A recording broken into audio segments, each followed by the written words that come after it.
Have you ever stopped to think about how your phone unlocks just by seeing your face? Or how Netflix seems to know exactly what movie you're in the mood for? Well, the answer behind all of that magic is a technology called deep learning. And believe me, this isn't science fiction anymore. It's already here and it's changing our world in ways you probably don't even see. It's like this invisible engine humming along in the background of your life. It's behind the scenes on your phone, it's curating your entertainment, and it's even driving some of the biggest breakthroughs we've ever seen in medicine. So what is this thing really? What is this powerful force that's having such a huge impact? Well, that's exactly what we're going to break down right now. Let's dive in. Okay, first things first, we've got to clear something up. You've probably heard a bunch of buzzwords being thrown around. AI, machine learning, deep learning, and a lot of the time people use them like they all mean the same thing. But they don't, not even close. The best way to get your head around it is to think of those Russian nesting dolls. Artificial intelligence, or AI, is the biggest doll. It's the whole broad idea of making machines smart. Inside that, you have machine learning, which is a specific part of AI where machines actually learn from data. And then, inside that, you have the smallest, most powerful doll, deep learning. It's a very specialized, very potent type of machine learning. So the real difference here, and you can see it in the approach row, is how they think. Old-school AI, like a computer that plays chess, just follows a bunch of rules that humans wrote for it. Machine learning, like your email spam filter, is a bit smarter. It learns to spot patterns from tons of examples you show it. But deep learning, well, it's on another level. It figures out the important patterns all on its own, which is how something like Siri or Alexa can actually understand what you're saying. And that right there brings us to the really cool part. What makes deep learning such a massive leap forward? It all comes down to that one little word, deep. So what does that actually mean? Is it just a cool-sounding marketing term? No way.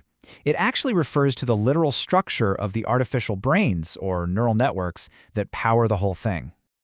This diagram here breaks it down perfectly. You have an input layer, where all the raw information goes in. You have an output layer, where the final answer comes out. But the secret sauce, the real magic, happens in the middle, in what are called hidden layers. Deep literally just means the network has a lot of these hidden layers stacked one after another. And this is why those layers are such a big deal. Each one learns to spot something more complex than the last. Imagine you're trying to teach it to recognize a car. The very first layer might just learn to see simple things like lines and edges. The next layer takes those lines and learns to see shapes, like a wheel or a window. And the layers after that combine those shapes until, boom, the final layer recognizes the whole abstract idea of a car. This right here is the absolute game changer. With the old way, traditional machine learning, a human expert had to sit there and painstakingly tell the computer what to look for. They'd have to say, look for the curve of the fender, or look for the shape of the headlight. It took forever, and it was totally limited by what the human already knew. Deep learning gets rid of all that. It looks at the raw data and just figures out what's important all by itself. That's what makes it so incredibly powerful and flexible. Okay, so that's the what and the why.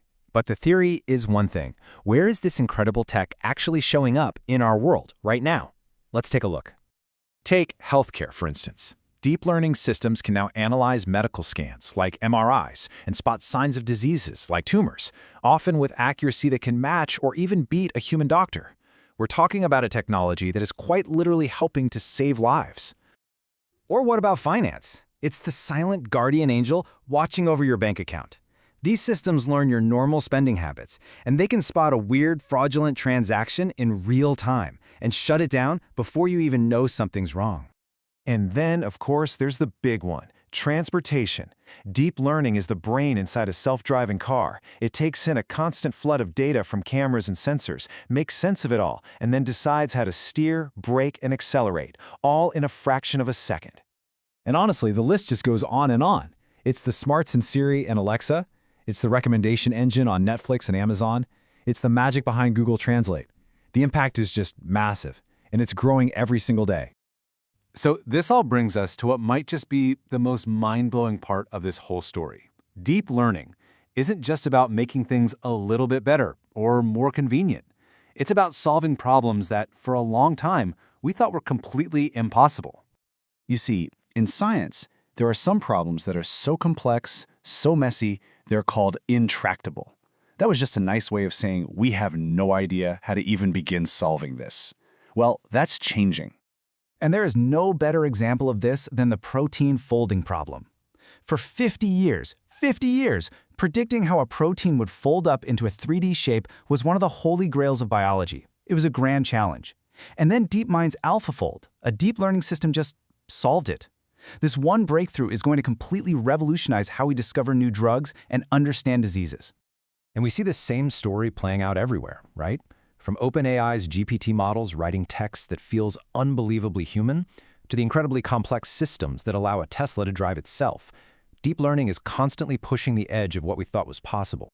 So when you really step back and look at it, this technology has gone from a wild idea in a research lab to a genuine force that is solving problems we used to think were unsolvable. Which leaves us with the biggest and most exciting question of all. What's it going to solve next?